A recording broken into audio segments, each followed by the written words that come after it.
How you make this, Jay? Welcome back to the locker room. I am Captain Paul. This is my co-host Fajardo. How's it going, Fajardo? Good, man. Merry Christmas or Happy Holidays, depending on what you celebrate. Well, it is Christmas Day. I'm gonna say Merry Christmas. It's a very different show.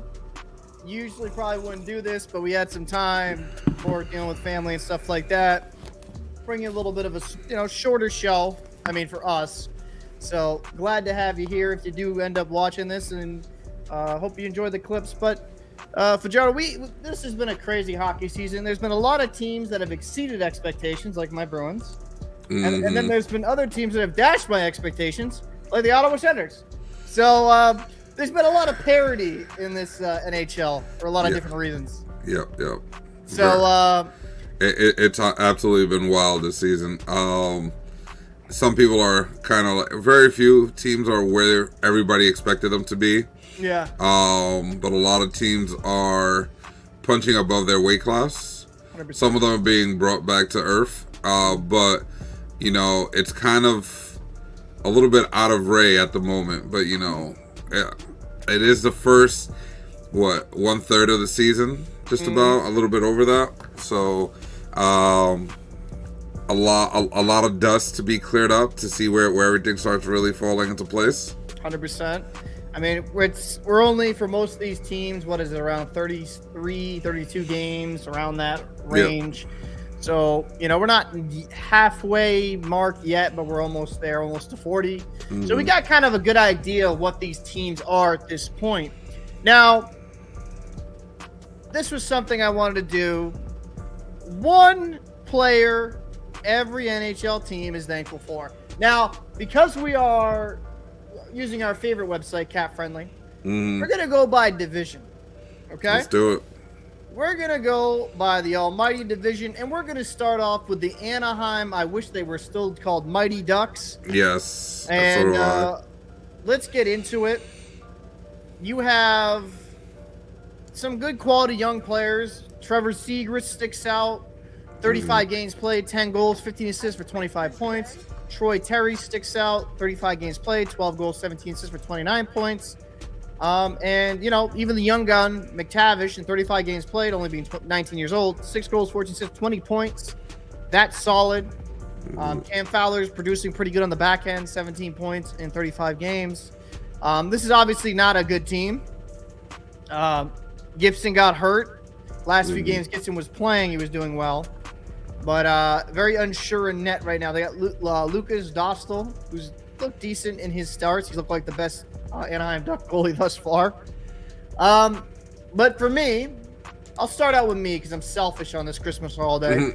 I think the one player they got to be thankful for, to me, is Troy Terry. Yep. Because big, relatively big, 6 foot, good goal scoring ability with 12 goals, leading the team in goals.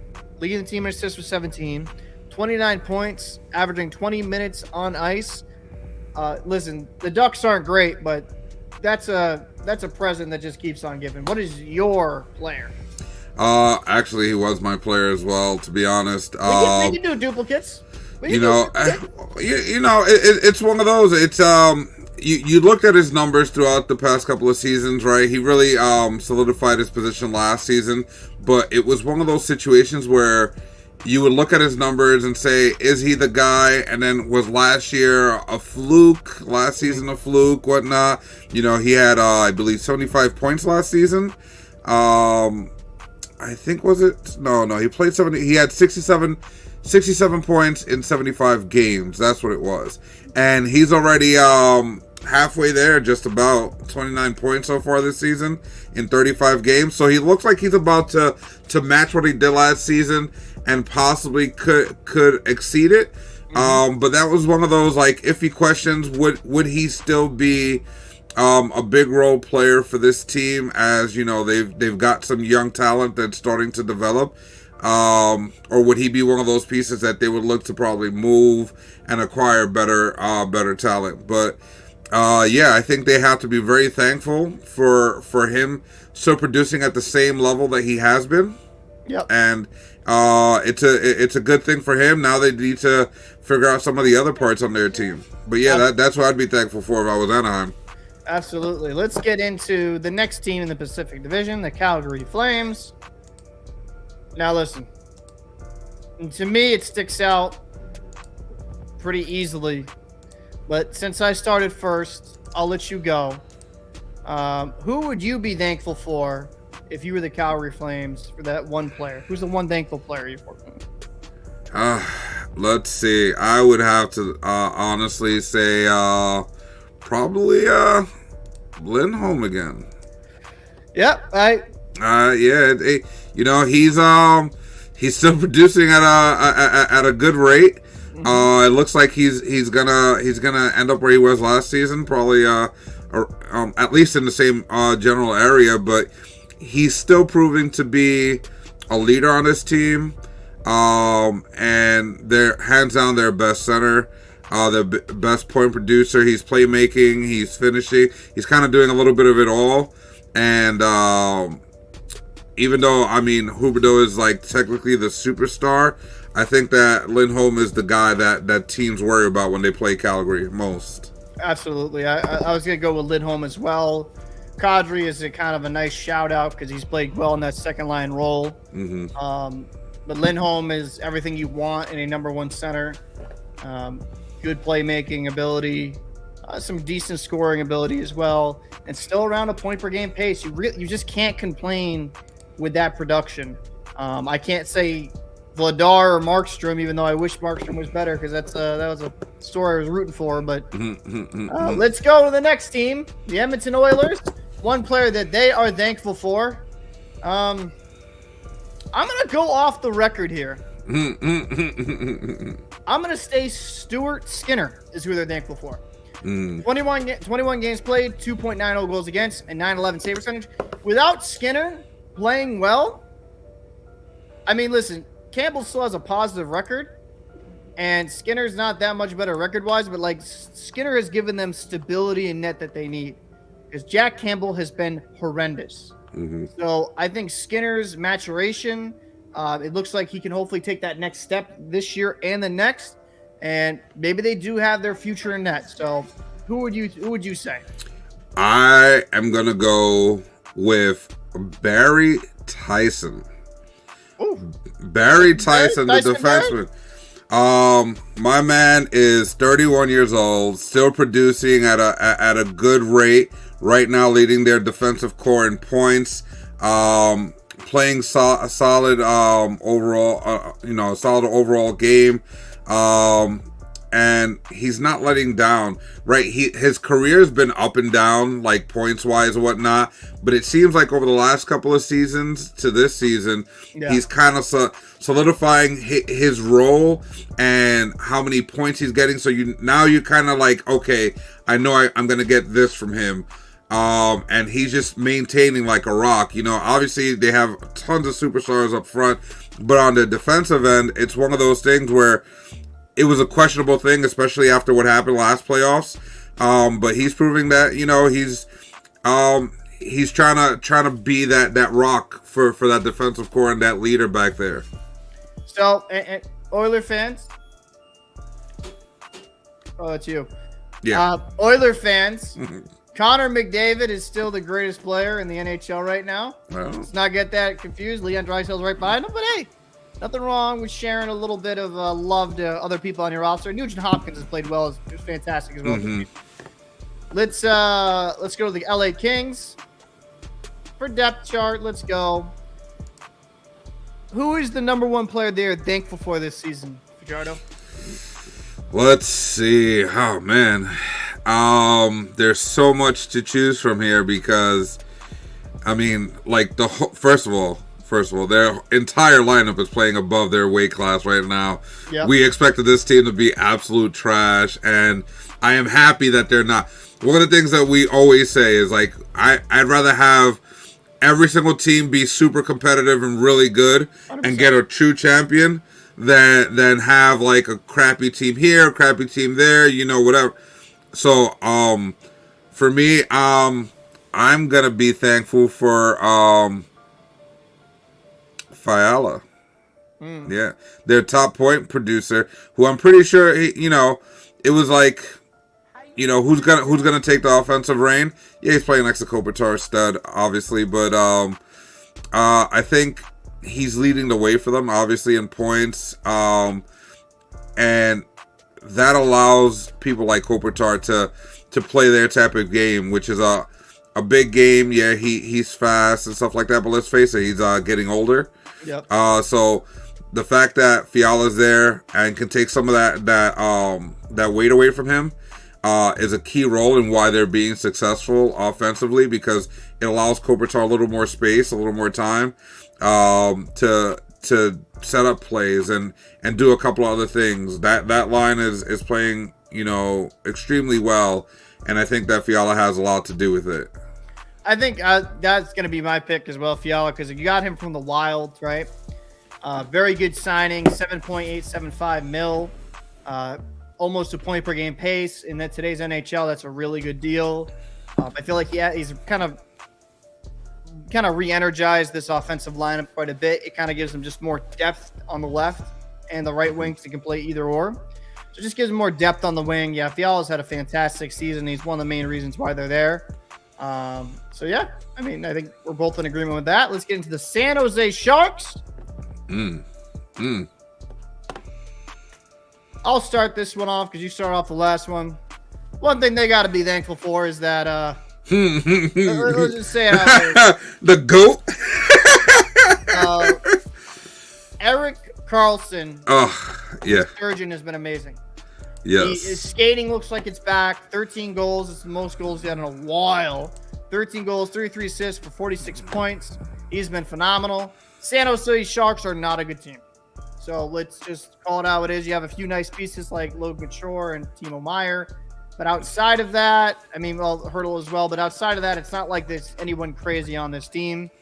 But yeah, Erik Karlsson for me has got to be the gift that keeps giving. And he's a bright spot on the otherwise pretty dull roster. Obviously, yeah, he was my pick 100%. I think you and I have had conversations about Karlsson outside of this, and it's just like he's found another gear at this age. Nobody was expecting this. No. There's a lot of trade talk to bring some value because, technically he's towards the tail end of his career. And with him producing this much, you want for his sake, you want to send him to a team that's competing. That's one. Two, you don't know if you're gonna get this again, right? You don't know if this is the last year you're gonna get this type of Karlsson. It's all kind of a gambit. So it's kind of like, will he do this again next year? Will he surprise us again next year? Because let's be honest, he's had a point, like points going down over the past couple of seasons. You didn't think he was going to reach this height again, and here he is, a little bit after 1/3 of the season, and he has got 46 points. He leads the team in points. He's your defenseman. Not only is he your defenseman, he's your oldest player on the team. Like, think about that. He's playing defense. He's the oldest guy on the team, and he's your top point getter. That's a problem. Yeah. So maybe move him or something like that. But definitely, as for San Jose at this point, you got to be thankful for that, man. Go to the next one. The Seattle Crackheads. Jesus. Seattle Kraken. It's Christmas season, people. That keeps on giving.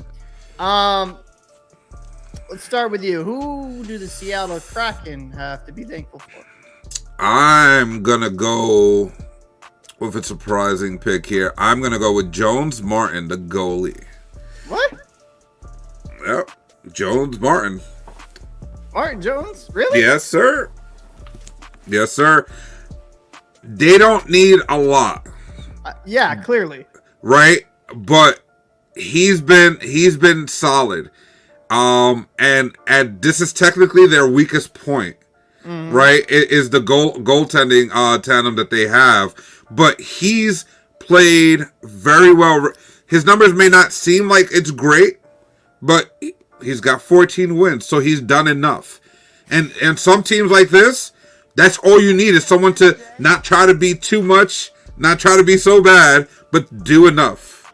I mean, just saying. To be fair to him, sometimes the defense in front of him has not been great. Because I watched that game where it was like a low-scoring football game. It wasn't amazing. I mean, that's an interesting choice. I think he's kind of definitely turned it around a bit. But 14-5. I'm gonna go with mine though. Matty Beniers. Yeah. 20-year-old, 32 games played, 11 goals, 14 assists, 25 points. 6'2". This guy is gonna be a franchise center. Yes, sir. You know, he's everything that you want. I know people were really excited for Shane Wright, but you know what? Matty Beniers said, not today. Not today. This is my team. So, he's definitely the right choice. He's the right choice. So I go with Matty Beniers on that. Let's go into the Vancouver Canucks. I have a female friend of mine named Quinn that watches the show. Hi, Quinn. This is your team. It's my joke there. You know, I feel like Vancouver's got some nice pieces here. You let me know what's the player you're picking. I'm gonna go with the X-Ranger, my boy JT Miller, who is still producing at a high level. You and I defense though. I don't care. My man is putting up points at this point. I mean, defense was never his strong suit. Anybody thought he was going to be playing defense, like you might as well just stop playing, watching hockey. But in all reality, he had a phenomenal season last season. He got signed to a big contract. And the big question was like, hey, can he still play at this level? Can he still produce at this level? 1/3 in, he's got 30 points. He's on his way. Just saying. Yeah, I mean, be thankful that he's still producing at that high rate, because we see it all the time. Yeah. You give a guy a high contract, all of a sudden he steps off the pedal just a little bit, and he's not the same player. He doesn't get to the same level.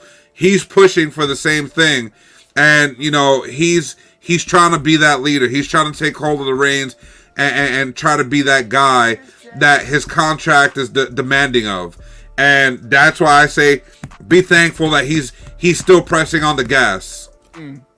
I think for me, if I'm going to say, I can't be thankful. Like Quinn Hughes is having a good year. Don't get me wrong. But I've watched some of the Canucks games, and the defensive lapses in front of Demko has been oof. I was torn between Bo Horvat and Elias Pettersson. I don't think Horvat's going to be there next year, so I'm going to go with Elias Pettersson.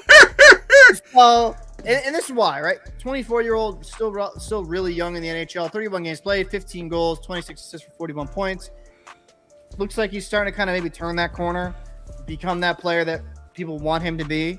And I mean, yeah, I think he's locked in for at least longer than Horvat, and he's an RFA, so they should retain his rights. But yeah, Pettersson is something that is a high skilled player, and if he keeps developing, could become a star, a superstar, I should say. Let's go into the last one of the Pacific Division, the Vegas Golden Knights. And yeah, I mean, there's a lot to be thankful for on this team. Really good. You got Chandler Stevenson, just point per game. You got Phil the Thrill around. You got Peter Angelo doing his thing. I'm going to say this, though. The one I'm thankful for is Logan Thompson. God, come on, man. You got to stop beating me to my picks. Logan Thompson. Let's keep it how it is. When we did our preseason, man, when Leonard was out for the season. He wasn't even a thought. Let's just be honest. I mean, like, I wasn't thinking he was going to come in here and just like, hey, I'm the new starting goalie of Vegas. Forget about that guy, artist formerly known as Leonard. And listen, I'm gonna sound real bad right now in a way that certain fans will not like. But at this point, you might as well just drop the weight in Hill and just be like, all right, cool. Let's just grab anybody else that can back up, and for the price range, you have an extra $2 million that you can use somewhere else. It doesn't look like you need Hill as much. Thompson is carrying the load.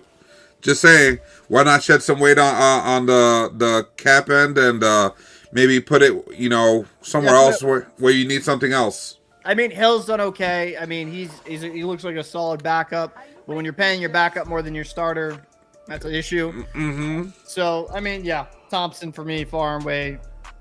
Yeah, in a situation where they lost Leonard, like they got rid of Fleury, but then they lost Leonard and they had no goaltender. Neither of us expected them to be good. No, not at all. Not at all. Well, in net. For the Central Division, let's go to the Arizona, formerly known as the Phoenix Coyotes. You know what? You could go with Clayton Keller. That's cute. You could. That's adorable. Maybe you go with Krause because he's, pretty solid player. I'm gonna go with the only reason why this franchise is relevant: Vejmelka. 24 games played, 3.09 goals against, 910 save percentage, 10 wins, 9 losses, and the most important thing, he's not depressed, because I'd be depressed playing in a $5,000 people venue. He has played great. When he came over last year, right? Nobody knew of him, and he had a lot of he played a lot of games last year. His win-loss was not good because he was on the Yotes, but this guy is proven to be a great quality starter at the NHL level. And if I'm the Arizona Coyotes, I'm like, okay, yeah, I have him locked up until 2025 at a 2.725 cap hit, but maybe look into extending him. He looks like a quality goaltender that you can help bridge you through this rough patch. So that's who I'm thankful for if I'm the Yotes. What about you? If I'm thankful for anybody, yeah, I mean, you could definitely say the goalie. You can definitely say Clayton. But let's take a look at their second line, Matthias Marcelli. First of all, you're in the team that plays in a college arena. Perfect for him. And yeah, you're not too far removed, so it kind of feels like you haven't left college. But you're playing NHLers, you're putting up decent points, and you're not letting the moment be too big, nor are you letting the pressing state of the club around you, franchise around you, stop you from trying to get better and pushing your way to becoming one of the better players in the league. A little bit more than 1/3. He's got 22 points in the season. For a 22-year-old, that's very good, especially if that becomes a consistent thing, because then you have a good foundation on which to build on. So I would be thankful for Marcelli if I was in Phoenix. Absolutely, and I think that the Yotes, mind you, they're going through a lot of turmoil over there. They're not a very good team, but they got some pieces there. If they can develop some of these young guys, they could be competing earlier than we think. So let's get into the next team in the Central. We got ding. This is one of those teams that everybody wants to know, what can you be grateful for?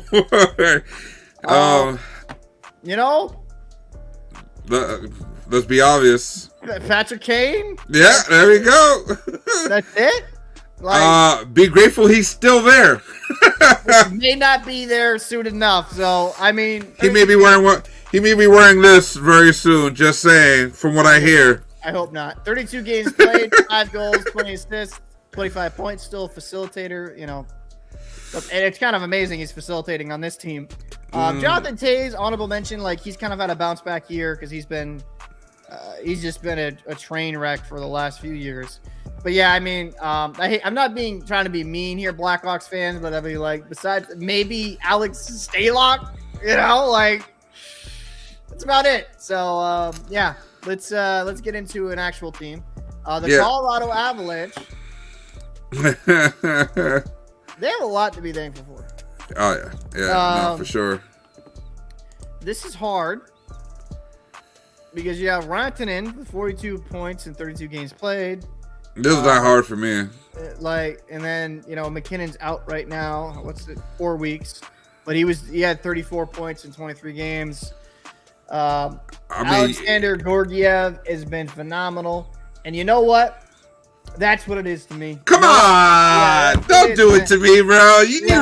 You 100% knew that was going to be my pick. Listen, we talked about him going to the Avalanche and him being just as good, if not better, than Kemper. What did I say? What did I say? My man, Once you he give. gets more games and consistency, He's gonna be that guy. and he is that guy. Yeah, yeah. He's playing phenomenal. I mean, he looks really good. I mean, I think the Rangers have played against him twice already. I think that's the most we play against him. And I watched him play, and I saw everything I expected to see of Georgiev. He is playing like an absolute beast out there, competing every single night. Yeah, no letdown. Glad Colorado took the chance on him. Yeah, even as a Rangers fan, I am super happy for him. I know a lot of Rangers fans always appreciated him, not only for his on-ice performances, but as a person off the ice. Very nice guy. And yeah, very happy that everything is going well for him. He's very deserving of it. He's always been a good locker room guy. He's always been a hardworking player, and always trying to be the best that he can be. And he's been behind some of the most elite goalies that you can have, and like Lundqvist and Shesterkin. So pretty sure he picked up a lot of tips, and he's doing amazing. I am so happy for him. And yeah, he would be my pick. Absolutely. He's played phenomenal this year. 925 saves, 2.37 goals against. Good player that's finally getting his shot. Let's go to the Dallas Stars. There's only one, in my opinion.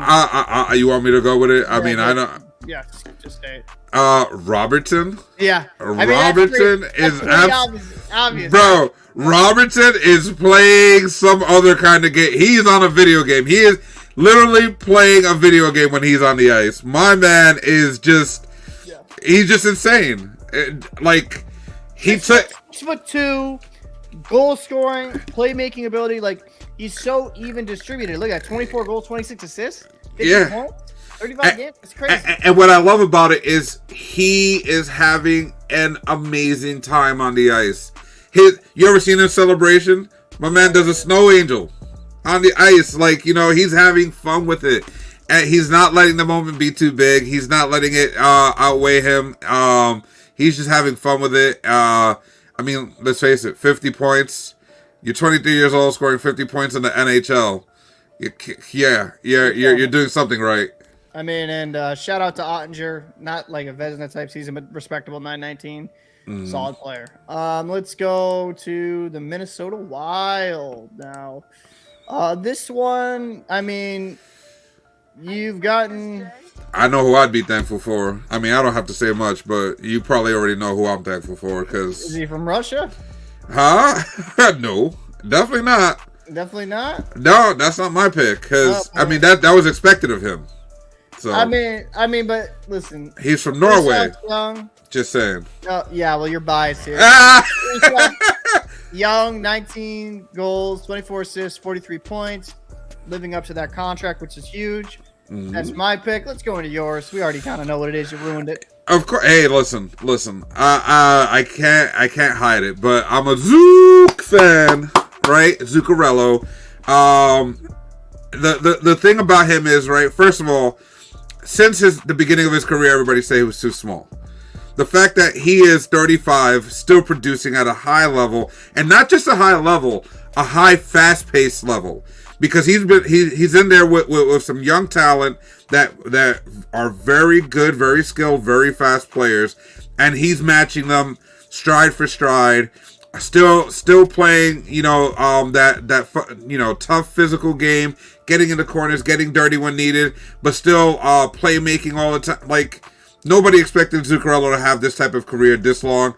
And when he got, traded from the Rangers somewhere else, to the Wild, obviously, I think he got signed as a free agent. Everybody thought, then, his career is going to dwindle down. It's going to be over. He's too old. It's not going to happen. And then he got on this line last season, and magical things started to happen. Oh, he got traded to Dallas. That's what it was. Oh, he got traded to Dallas. Right, he got traded to Dallas. And Wild signed him. Okay. Yes, that's what it was. Yes. I knew he got traded, but I couldn't remember exactly what the details were. But yeah, he got traded to Dallas. They let him go. The Wild signed him. Everybody thought it was, the end of his career. He was going to be just a locker room guy, a role player. My man is out here saying, listen, I'm as young as these 25-year-olds. I'm good. Let's go into the next team here. And by the way, the height thing doesn't make sense anymore, right? That people say because like St. Louis came into the league and dominated, but yeah. Nashville Predators. There's some nice quality, some decent players on here. I'm going to go with the goaltender, though. I'm going to go with UC Soros. Okay. He's kind of bounced back a little bit from the rough start. 914 save percentage, 2.81 goals against, 25 games played, 11-9 record. And Soros will go as like the Predators will go as far as Soros plays, as far as Soros will take them. He's a phenomenal goalie. He's been looked down upon because of his height, but that's obviously not been an issue in the NHL level. Regardless if he's 5'11", he's still making fantastic saves. And without him, I just don't think the Predators are the same quality of team. So, who's your pick? My pick. I'm gonna probably have to go with Matt Duchene. Matt Duchene. Because we know their top line is gonna be a goal threat all the time. They're gonna have a few things here or there. They're still trying to figure out who their main center is gonna be and things like that. But that second line, they've needed to have consistency behind the first line. Someone else was willing to take on a lot of the offensive, weight, whatnot, and I think that he's been doing a lot of that this season. Obviously, he has 26 points. Considering he's on the second line, he's got the most points out of all the forwards. That means that he's taking on the load and saying, "All right, bring it. Let's keep going." And when you have a second line that can do that and takes that pressure off of that first line, it allows your first line to flourish a little bit more. And it also allows the other lines, the third and fourth line, to maybe also be more of contributors. And if you look at their overall, you have the third and fourth line also contributing, not heavy numbers, but the fact that they are contributing is a big deal, especially when you have a league where the better teams have four lines that are coming in every single game. Absolutely. So, I mean, let's just say this real quick. Okay, the next one here, St. Louis Blues. One thing I know they're not thankful for is Jordan Binnington's inability to stop a puck. Beach balls. Let's kind of go into it. I think for me, you could go with a couple here, couple good candidates. Definitely not Torrey Krug. He has been awful defensively. I would say I think Vladimir Tarasenko, just because he's still producing. Because some people were like, he keeps getting hurt, keeps having injuries. Him having 28 points, 10 goals, 18 assists in 32 games played. I mean, you probably want him to score a little bit more at a higher clip, goal scoring wise. But Tarasenko is still producing, so I would say Tarasenko. I would actually go, I know it sounds biased, but I would go with Pavel Buchnevich. Because they took a chance on picking him up from the Rangers with that high contract starting to settle in. And he wasn't a big point producer at that time or whatnot, but he's definitely raised his level of play, producing more. Last season he produced 76. He almost doubled his total of points on in that season that he came over, 21-22 season. And right now he's in pace to probably get around the same mark. So they took a chance on him becoming a hefty price tag. And it's paying off for them. So for them, I would be grateful that he's actually producing at his current pay rate. All right, I mean that's a good pick. Let's go into the last one, the Central, the Winnipeg Jets. To me, there's some good guys here, like Dubois has been really well. Connor's been pretty good, not pretty good, fantastic actually. Scheifele's doing his thing. And I think Blake Wheeler was doing well before he got dinged up. So, yeah, he was. I think there's only one thing you'd be thankful for in Winnipeg because it's miserable. Goaltending. 25 games played, 2.36 goals against, 920 save percentage, 16-8 record. Who am I talking about? The one, the only, Connor Hellebuyck. Fantastic goalie, one of the best goalies in the world. I feel like he's underappreciated because he's in such a small market. And without Hellebuyck, like, the Winnipegs aren't contenders. So that's my pick. What about you? My picks would be Joshua Morrissey. He's been fantastic too. I mean, Yeah. 39 points. Yeah. I mean, he's doing what you want him to do, right? He's the title name for your defensive core, and he is producing the way that you would want your title guy to be producing, right? So I think that he's playing phenomenal. He's playing all around hockey. He's contributing offensively. He's also doing almost everything he can defensively to help everything out. And I just think that, with him leading the way on the defensive structure, it's gonna only help this team get better and deeper. And once Wheeler gets back, I think that this team is going to be one of those teams that sneaks up on you in the playoffs and may take somebody out if they're not paying attention. Absolutely. Let's get into the Metro Division. Carolina Hurricanes, and this team has been doing phenomenal. I mean, there's a lot to be thankful for if you're a Hurricanes fan. You got Veshkinov, you got so much deep depth here. I mean, even defensively, right? You got like Burns still putting up decent numbers. Slavin's defensively. Yeah. I mean, if I'm gonna make my pick first here, right? I'm gonna have to go with Burns, 100%, because again, another one of those guys that you're like, oh, look at his age, 37. Yeah, he was on a team for so long. They let him go.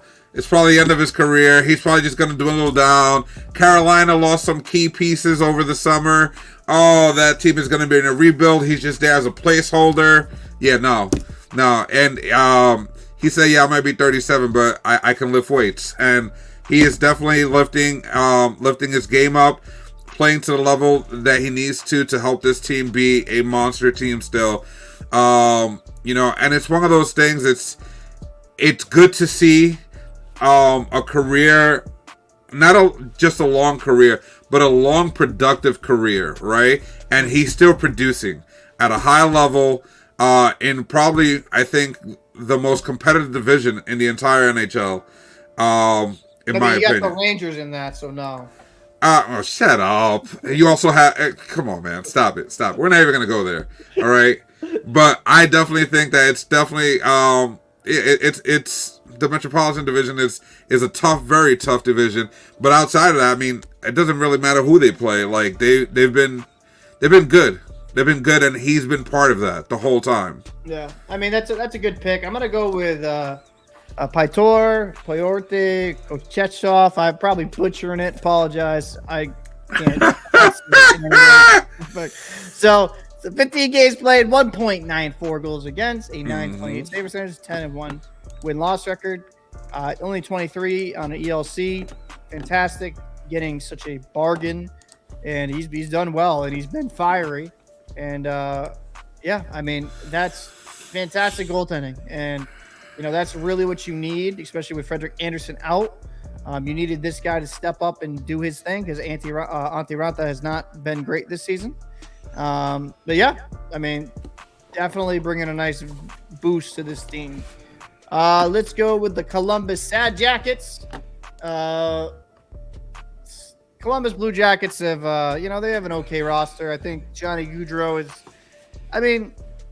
over a point per game, you can't complain with his production, but elsewhere is kind of middling. Defense, the goalies. So that is that your pick, Johnny Gaudreau? That's it. That's all. That's it. Okay, I'm gonna say the fans are my pick. Gaudreau is carrying, but the fans are my pick because the fans are the only reason that they're not also playing in a college stadium right now. Just saying. I know Columbus Jackets fans, man, like they dedicated, love them. You know what I mean? But they gotta do better for them though, because like this is a joke. But they're not that far away from being in Phoenix's situation. You know what I mean? If the fans aren't as supportive as they are there, they definitely would be in Phoenix's situation because they brought in Gaudreau as the missing link, as that piece that was going to take them to that next level. And once again, here we are talking about Columbus and their failure to do so. And it's a shame, because again, their fan base really is amazing. They have a lot of great fans, very dedicated, and they have a decent product on the ice, and it hasn't translated for them.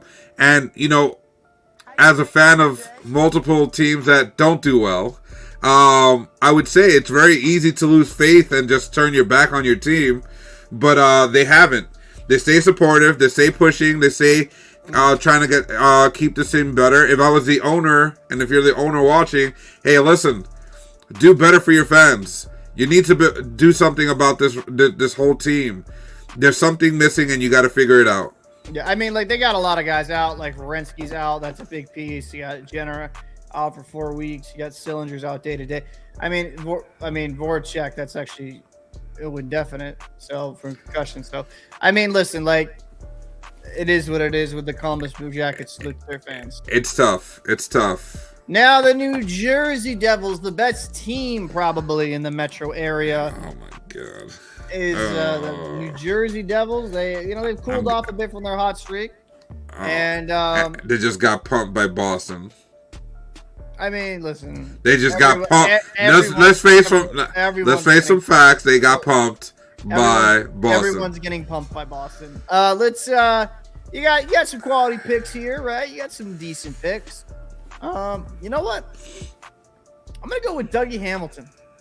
Okay. I think 7 goals, 21 assists, 28 points, 34 games played. I think as he gotten older, he's became more well-rounded in his defense. It was not always kind of like the offensive talent was there, but sometimes defensively, I don't know, just wasn't as solid. But he's a big frame guy, and while his attitude can be an issue at times, apparently, reportedly, I mean, he's had a good season. So that's my pick. Gotcha. I'm gonna have to go with. Oh man, it's kind of a tie because it's kind of like Tatar. Finding that resurgence, and really just becoming more of a guy that you can depend on to get you through some difficult times. Like he's still producing. He's not at a super high rate, but he's still producing.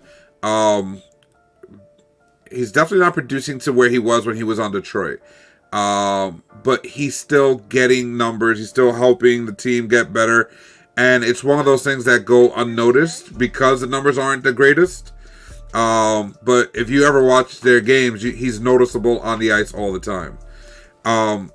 And he shares that for me in my pick with Blackwood in net, who's made his comeback, all right? And it hasn't looked great, but you can start seeing that there's hope. There's some promise there as he's coming back from his injury. So I mean, those are my two underlining picks for this team to be thankful for.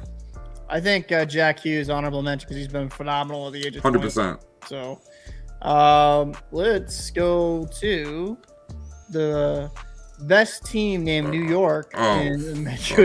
I'm just watching this. I'm just giving Michael. Oh God! Stop. But, okay, New York Islanders are no longer on the island, so we got to change that name soon. They are on the island. They are on the island. Oh, that's right. That's right. They got the USB Arena, which looks phenomenal. State of the art. But I want it out in Montauk. I want it on the island. It's not going to be out in the island, okay? It's not going to be out that far. On the tip of that peninsula. That's an Islander. Oh, my God. You know what? There's two easy ones for me. Sorokin, fantastic. And then Barzal. I think Matthew Barzal's bounce back is Sorokin, he is what he is. He's a fantastic, one of the best goalies in the NHL. But Matthew Barzal, great bounce back year. 35 games played, 5 goals, 28 assists, 33 points. Kind of like Adam Oates, very playmaking ability, just more passer and finisher. That's my guy. I mean, there's so many guys I can pick from this team that have started. As well. Right. I mean, Dobson, Romanov, they've been playing absolutely great, and they're only 22. They're amazing. how you call it. But my pick is gonna have to be. I know he's injured now, but Brock Nelson. Brock Nelson, also Anders Lee.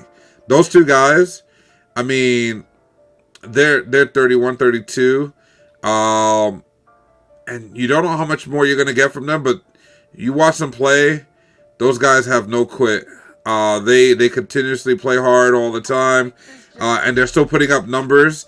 And yeah, it's not like super crazy numbers like some of the other guys we've seen in other teams, but they count more because the Islanders don't play one of those big fancy games that are going to be high scoring. They play those grind out games. So all their points are very valuable, and these guys seem to always find a way to be big contributors and get a lot of the game-winning goals or game-tying goals. These are the two guys that lead the way for this team when it comes to that. All right, I mean, that's a good pick. I wouldn't disagree at all. Let's go to the New York. They're not really Rangers. Oh, stop it. There's no Park Rangers in the city. Lies. Oh, God. Let's, I mean, listen, all jokes aside, Rangers have a fantastic talent-wise on their roster. You got Zibanejad, Panarin, Kreider, Trocheck. You got Fox. You got, Miller hasn't had that great of a season to watch when you watch the games. Truba's had a down year. Igor, the stats don't show how good he's played because he's been left out to dry quite a bit by this decor. So who's your pick? Who's going to be your pick? I need you to pick something because I got a lot to say here. I'm going to say Shesterkin. Okay. Just because without Shesterkin, you guys aren't anything. And I mean that completely. That's fair. No, that's fair. Respectfully, because this defense, watching games, and I watch the Rangers more intimately now because we're co-hosts and we watch games sometimes together. But the amount of saves this guy makes, high scoring opportunity saves, is ridiculous. Yeah. And if he had a more adequate defense in front of him, he'd be a 925 plus save percentage. So yeah, Shesterkin for me. Okay. My pick. Yeah, obviously Shesterkin's the automatic, right? But I'm gonna have to go with the kid line. Oof. The kid line, who is technically our third line, right? Which is Lafreniere, Hedl, and Kaku, have found their game. Even when they're split up and put amongst different lines, you can see them. They're like a spark plug put into every line. They're giving a little bit of a spark of life, and they're finding a way. I mean, they're figuring it out. They have second line numbers to a lot of teams in the NHL right now. You look at their numbers: 17, and 15 points, right? So that literally a lot of times is a second line this time of season. Yeah. And they're producing that across the board. Just saying, they're doing well. They're doing well. Their downfall obviously is their defensive core not figuring it out. It looks like they've come around since Chuba held that players only meeting. It looks like they've finally figured it out, and they've been on a little bit of a tear.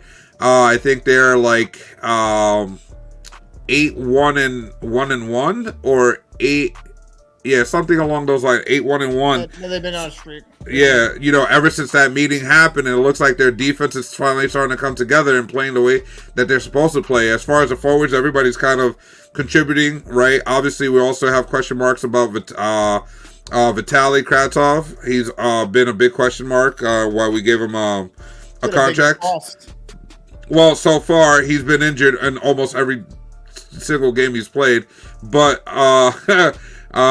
he's actually stuck around for a full game a couple of times over the past couple of games, and he's starting. It looks like he's starting to get more comfortable, so that's why I still have a question mark on him, because he's starting to look a little more comfortable. He's actually starting to produce a little bit, but I want to see if it's gonna keep going, because if not, it's definitely a bust at this point. If you look at everything. The Rangers have so much talent, man. There's a lot to be thankful for if you're a Rangers fan, especially for the future. Outside of the kid line, another thing to be thankful for if you're a Rangers fan, Jamie Vesey, the resurgence. Second go around with the Rangers.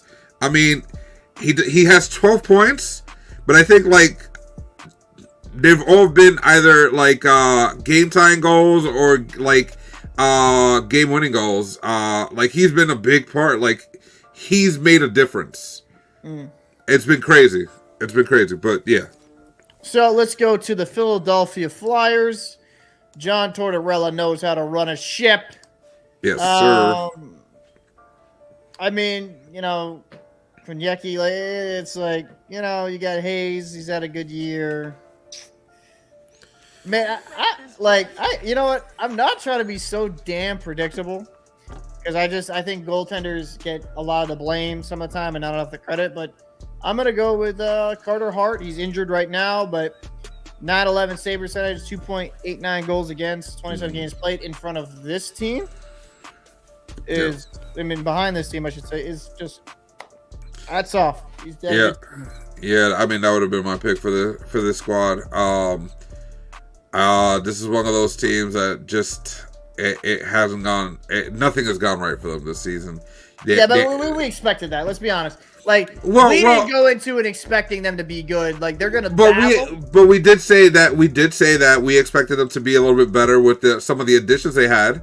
We did say that we thought they'd be better. They're actually underperforming from last season, which is a little bit on the shocking side. You know, you added someone like D'Angelo, who's supposed to help the power play and offensive abilities from defensive end to the transitioning to the forward side for attacking and stuff like that, and it just hasn't translated well on the ice. So but I think when it came to it, we knew they weren't going to be great. Tortorella, at least, like when you watch their games, though, they fight though. Oh yeah, that's the big thing, and that's the big thing. Let's go to the Penguins, the Pittsburgh Penguins. There's only one player you should ever be thankful for when you're watching the Penguins. That's Sidney Crosby. Yeah. 19 goals, 24 assists, 43 points. Like, dude's he is rocking. 35, acting like he's 25. Yeah, he's rocking. My man is rocking. He found it. First ballot Hall of Famer. Well, him and Evgeny. I mean, Evgeny's phenomenal 2 point per game. Yeah, those two guys. I mean, they obviously they must hang out together all the time, and they must have found like the secret that all these other older players are finding right now, like a Burns or a Carlson. Like they just found their resurgence, and here they are, you know, leading the way for their teams. The fact that they're both setters and the top producer for their, you know, their respective lines, that says a lot, because let's face it, the centers normally are not the top producer on their lines because they have to play defense, right? They have to play defense a lot, you know, and help transition to the offense and stuff. So they miss out on a lot of points here and there. But these guys, they've always taken it to that next level, and they've had their struggles over the past couple of seasons with injuries and so on and so forth. Malkin, trade talks, you know, a bunch of different things, and you know he decided to stay. So Pittsburgh should be thankful because. There's got to be one thing I say though. Sidney Crosby's two-way game's underrated because there's certain centers like JT Miller that do not play defense, right? Yep. Sidney Crosby plays defense. Yes, you watch him; he's a phenomenal two-way game. So I feel like acknowledging that because someone said that in the comments. Oh, he's not a two-way guy. I said, if you watch him play, he's definitely a two-way center. Mm-hmm. Washington Capitals. I mean, listen. I gotta give it to you. You know who it is. There's nobody who's gonna pick anybody different. We all know who's gonna get this one, right? So you just might as well start clapping. Alexander Ovechkin. There you go. That's it. There's no questions about this. That is who they are grateful for. 22 goals in 36 games played, 19 assists, 41 points. And now the number 2 top goal scorer of all time. Honestly, the greatest goal scorer we've ever seen. That is a fact. Yes. Please, the definition of why we say this, because you had the best explanation when we had this conversation earlier. So, like, my thing is this. I'm not going to deny Wayne Gretzky is the GOAT, right? Because he's the GOAT. 100%. Because he's almost 1,000 points behind the guy in second place in points, and that's Jágr. And Jágr played forever. Still playing. Yeah, I know. The one thing with Ovechkin compared to Gretzky, Ovechkin's the goaltending he had to face was so much more difficult where they perfected the butterfly, the pad, the equipment. Where if you look at the save percentages from like Gretzky's primes, they were like in the 800s. Where in the Ovechkin, like you're considered mediocre if you're not like 9-10 or above. Goaltending has become a lot more of a science. People are a lot more proficient. It's a golden era in a lot of ways for goaltenders. It really is. So Ovechkin still being able to put up these video game type numbers in spite of that is just wild, because there is no one like Ovechkin that has been able to put up this amount of goals in this amount of time. It's crazy. And this isn't to just, knock down anything Gretzky did, but if Gretzky was in this era, he wouldn't have scored that many goals. Maybe as many points, because he was a fantastic playmaker, but yeah, I mean, Ovechkin's one of one in my opinion when it comes to goal scoring. Yeah, 100%. Like you said, the goalie's technology now, their preparation level. Let's face the facts. Back in those days, like you said, butterfly, all that, they were just learning those things. They were just learning how to stay down. It was a transition phase for goalies from, the beginning stages to what it is now. And right now, like, they're in their prime when it comes to being a goalie. There's so much more, they're so much better equipped now to be a goalie than it was back then, right? And he's like, oh, you think you can stop a puck? Let me show you can't. And that's Ovechkin. So, yeah. Let's go to the Atlantic Division with the number one team in the NHL, the Boston Bruins. I can't even argue it. Sorry, I can't even argue it. Listen, Bergeron's played great. Krejci looks like he never missed time. Marchand's fantastic. Hall is putting up stupid numbers on a third line. Pastrnak is 47 points. But that's all cute. That's all well and good. It's Linus Ullmark, the best goalie in the NHL right now. 23 games played, 1.94 goals against, 936 save percentage, 19-1 record. This man is a stud. He's a beast. He has come to form. When they signed him from Buffalo, I was optimistic because I liked the flashes. And last year was kind of up and down. This year, it's like he's got it. It's like it's synced. It's like he's entered the Matrix and he's perfected it. So, like, my boy Ullmark, that's the guy I'm thankful for. Yeah, I couldn't pick anybody else. That would be the guy. He's got numbers even better than video game numbers. Period. Yeah. Like, it just doesn't make sense. The team in front of him has played phenomenal. All around, defensively, offensively. Yep. Again, like I've mentioned plenty of times throughout this show and previous other shows, to be a championship team, you need 4 lines. You can't depend on 1 line, 2 lines. You need to have a full roster that is fully engaged. In this scenario, you have everybody. I mean, one of the surprising and thankful things for Boston is your one and only Nick Foligno. Listen, I was dogging that guy. He definitely dogged him at the before the season started. I'm not gonna sit here and say like, "Oh, I believed in it." No, I didn't. So I mean, definitely dogged him. Yeah. But things like that, team effort, all the way around. Yeah, I mean, team has played absolutely amazing, and Ullmark has just done what he has to do. 19-1. 19-1. I mean, save the wins for the rest of the league. Jeez. Let's get into the next team, the Buffalo Sabres. I mean, listen. One person. You pick, and I think we're gonna pick the same exact guy. Yeah. Tage Thompson. Tage Thompson. Yeah. There you go. That's it. Tage Thompson. He's 6'6" and he skates like a dude. He skates so fluidly. It's crazy. Bro, he's so good. It's wild, man. He's so smooth. He's got such good hands with a controlled strength. Like, listen, like if I wish Zdeno Chara could have skated that smoothly because he would have been man.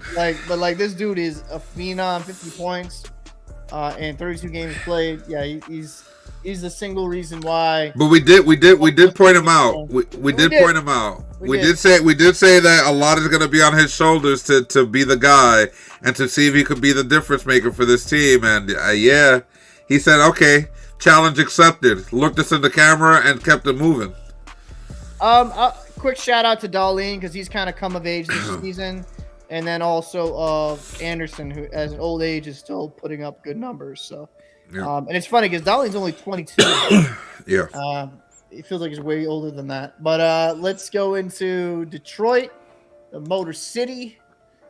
Detroit. I mean,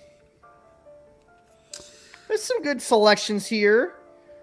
Pretty balanced out team, to be honest. They have a lot of things to be grateful for. I mean, you go.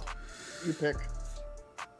For me, I'm probably gonna have to go. It could easily be Huso, but to not be predictable, I'm gonna go with their second defensive pairing. Damn it. You idiot. Bro, what do you want me? Bro, it's a live show, so people obviously know that this is just we're on the same wavelength on this one because their top defensive pair has definitely not been the defensive pair that you expected throughout the season, but their second defensive pair has carried the weight. Yeah. And for a lot of teams, a lot of players, it's very difficult to be the second choice and still be able to carry what the first choice is supposed to carry. Yeah. And these guys have done it. I mean, Philip, I'll be honest with you, 25 points, 32, like phenomenal. Looks like he's kind of taking a nice step. Mort Sider, just referencing him really quick, I think he'll figure it out. I just think sometimes you get that sophomore slump and you just, the NHL's hard, man. It's not easy. Being 20, he's 20 years old and he was killing it last year. You're going to hit some bumps in the road. But yeah, I agree with you. That's definitely the oh, man. Let's go to the Florida Panthers. It's funny because this is not scripted at all, as obvious you can tell. Let's go. I already had my guy because I did this. I was gonna do a video like this. So, who are you? I'll go. Shoot, so you just did. Matthew Tkachuk. Listen. Florida's not as good as they were last year, right? Oh, that trade. Well, Tkachuk's produced. He's produced 15 goals, 25 assists, 40 points in 32 games played. He's done everything you want from that player. Now, the team around him hasn't been as good. But, Florida's got some pieces here. But Matthew Tkachuk is definitely the thing I'm thankful for when I watch this team. Mm-hmm. Yep, that's the obvious reason. Yep, he's an obvious pick. I'm gonna go with a little bit of a gambit on this one. I'm gonna go with Spencer Knight, who is playing how we wanted him to play. Right. Now his record for the season doesn't reflect that, but the other numbers do. He's starting to show that glimpse of promise that we thought we were going to get from him. And if things go well, I think that he's going to be that elite level goalie within the next at least 2 to 3 years. I think he can find it, but I think that he may have found something, and he may be on the precipice to getting there, right? Yeah. Right at the beginning. So I would be thankful for that and this. I think the Spencer Knight's a good choice for sure. Let's go to the Montreal Canadiens, led by the ultimate short king, Martin St. Louis. There's a couple of people you can go with here, right? Mm-hmm. I'm going to go with Suzuki just because that's your guy. That's your franchise center. And they destroyed Vegas in that trade. Destroyed them. Like, they gave up Nick Suzuki for Patches? Oh, man. That's crazy. Yeah. No, honestly, think about it. That's crazy. So, Nick Suzuki, phenomenal player, good distributor, good goal scorer. Obviously, you have Cole Caulfield, but yeah, that's my pick would be Suzuki. I'm gonna actually another one of those like, oh my, what are you doing? Who are you picking? Kind of thing is Christian Dvorak. That's a good pick. he was one of those guys. I think you and I had spoken about. The Rangers were looking to make a trade with Montreal. They really wanted Lundqvist before he went to Dallas on the defensive side. And one of the people that they were talking about trading over to the Rangers was Dvorak. I think you and I had a show specifically about that potential trade. And I spoke about Dvorak. I said there's a lot of upside to him. His face-off percentage, he's going to be one of those like role players right now, but I think that he may come into his own. I think he's finding that right now. Throughout this season, again, not dominating numbers, but 14 points on the third line. That's pretty high level. That's solid production. You know what I mean? Pretty high level for a third line, for a third liner. And I think that if he gets to the right place, right opportunity, because he's like been on and off for his entire career so far. So like I think that if he can make a stake for it now, he might be able to get to definite like higher numbers and maybe even get into like a second line. Not necessarily on this team, but he can definitely work his way up, whether it be with this team or another team. But I think that he has the potential to reach another level. And if I was Montreal, I'd be very thankful that he's finding his game right now. And now, obviously, we could have said Hayek, Arbor Hayek. He's been a fan favorite, hits, fights. Yeah. I'd actually say Kirby Dach would be in that discussion as well. He's had a really good year. Yes, sir. But yeah, I mean, that's a solid pick. Let's get into the Ottawa Senators. This team has been disappointing, but it's looked like it's turned around recently. I'm going to stay within the same family tree, the Tkachuk, Brady Tkachuk. 13 goals, 24 assists, 37 points, 33 games played. Good player. Can be a little bit over the top at times. Stützle would be an honorable mention, but yeah, that's the guy I'm thankful for if I'm a Sens fan. If I'm a Sens fan, I'd be thankful for the Brincat because you robbed him. You stole him from Chicago. My man is still producing at a high level. Still, he's got 32 points in 33 games, 10 goals, 22 assists. He's finishing. He's playmaking. He's kind of doing it all. Be very thankful that you got him for as cheap as you got him. Yeah. I mean, he's been finding his scoring touch lately. Hopefully, he keeps on that because I think he should be around 30 goals. So hopefully, he kind of gets into a hot streak. But yeah, DeBrincat's been still producing at a very good clip. Well, yeah, that's one of those things, right? Like he didn't have his scoring touch, but what did he do? He adjusted his game to be more of a playmaker. Yeah, I mean, no, and that's a good aspect, not to be one-dimensional. Yep. Shout out to Cam Talbot. He's brought some stability there in net for the Senators as well. Mm-hmm. Let's go into the Tampa Bay Lightning. How you make this, Jay? You know, Tampa Bay not as good as they usually are, which is kind of, like they were so stacked during those cup runs. Like you could go with Vasilevsky. He's had a decent year. You could go with Victor Hedman. There's a lot of players you could go with, but I'm going to go with my favorite position personally. I'm going to go with center, Brandon Point. Your center is what drives your lines. 32 games played, 17 goals, 15 assists for 32 points. Steadying presence.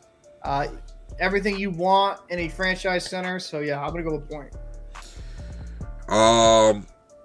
I initially had I was stuck between two players. The two players I'm stuck with was Vasilevsky, right, which is an obvious, like he's just a stud. But it was also with a player that has continuously proven they can carry the load even at his current age. Ian Cole. Being the rock back there on the defensive side. Yeah, that you guys have Hedman, right? You guys have other pieces, but he's 33. He was never the superstar. Not an insane superstar, but he's got 12 points, plus 14. That means that he's been on the ice for a lot of good things. Yep. And before it would normally be Hedman that would be the guy who had that higher plus minus rating. And carry. I mean, he's doing what he does. He's carrying a big offensive load, but I think Ian Cole is doing what he's doing, and he's being extra effective, just overall. And I think that they should be very thankful for that. I mean, that's a good one. I mean, shout out to Kucherov, obviously having a fantastic year with 49 points. Shout out to Killorn. Killorn out on the third line producing 23 points. That's really good. Woo! Yeah, that's good. And Jack Edwards would not want to shout out Patrick Maroon because, for obvious reasons. So, Toronto Maple Leafs. Here we go. Last team in the Atlantic. Last team will be going over here. Okay. Now, before we start, Toronto fans, I know you guys hate us. We know this. We were very... They have a lot of hate for us. We were very harsh on this team coming into the season. Especially on their decision with goaltending. Yeah, but I don't have no animosity for Leafs fans. I think no. I didn't say we do. I say they don't like us because of what we said about Toronto coming into the season. So I'm gonna say this because I kind of have to eat some crow here. Yeah, I was wrong about the goalie situation there. Same here. Yeah. I mean, but going in to be fair. No. We're eating it. We're eating it. No. We're eating this. We have to eat this. No. To be fair though, Matt Murray's stats have not been good for a bit, and Samsonov was a 909 each season. So, but they did something they didn't do for Anderson. And it looks like they didn't do for other goalies that play defense because they look like a better team defensively. I mean, honorable mention to Mitchell Marner because he had that insane point streak per game. It was crazy. 29. Until he met Shesterkin. We know this. It was 20. What is it? 23 points and 29 points in 23 games or something like that in a row. And then Shesterkin said you had a point streak. Yep. Samsonov. I'm gonna say both goalies because they're both playing the goalie tandem. 100%. 100%. I think, hands down to this point of the season, they're the best goalie tandem, period. I can't argue that because both have played half the game loads, right? One's 924, other one's 925. Yeah. I mean, they are the best goalie. Yes, Toronto, you have the best goalie tandem to this point in the season. Okay, we give it to you. That's it. That's what you have to be thankful for because I said you should have kept Jack Campbell. I don't know. Maybe he was doing that in practice to show signs, but obviously right to get rid of him. So yeah. I mean, that's gonna wrap up this segment. We've been going here for a while, so we were gonna do a segment called Naughty or Nice, but I'm gonna make this a little bit more difficult. One team in the NHL, Naughty or Nice. One great player that has exceeded your expectations. And what other player that has destroyed your expectations? Okay. Nice. Team that exceeded my expectations is gonna be Vegas. That's a good pick. I think we had Vegas coming into the season. I think overall with numbers and everything, we had Vegas mid-table. Yeah, mid-table. They weren't bad, but they weren't great because we didn't know about the goalie situation. Yeah, because for me it was really tough, but I knew it was between two teams for the nice list. It was between them and Los Angeles because Los Angeles was at the bottom of our everything when it came to coming into the season. We thought they had absolutely no shot of being decent. We had no faith at all in that team.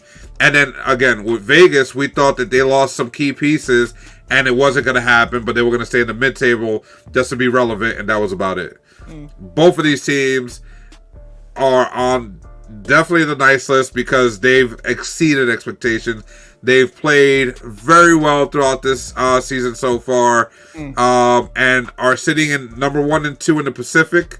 Vegas being in the first seed, and Los Angeles being in the second seed of the Pacific.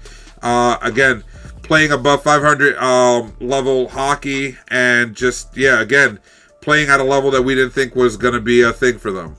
Well, my nice team, wearing it right here on the hat, the Boston Bruins. I did not expect this. 27 wins, dude. Like I like no one goes into the seasons like that roster after how some of them performed last season with David Krejci coming out from playing back in the Czech league, right? Bergeron flirting with retirement. No one could tell me they honestly thought that Allmark would find perfection. The perfection. Yeah. And that this team would play so well. It's crazy. It's mind blowing. And I think that's one of my nice teams. And kind of thinking on it, the New Jersey Devils. Yep. I mean, I respect it. I respect it.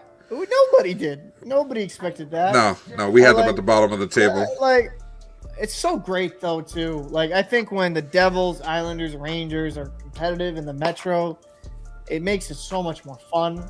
So yeah, it's yeah. I would have to say those are my two teams. All right, what about your two naughty teams? Your teams that have done no-nos. Okay, naughty teams. Let's see. I want to say Ottawa is one of them.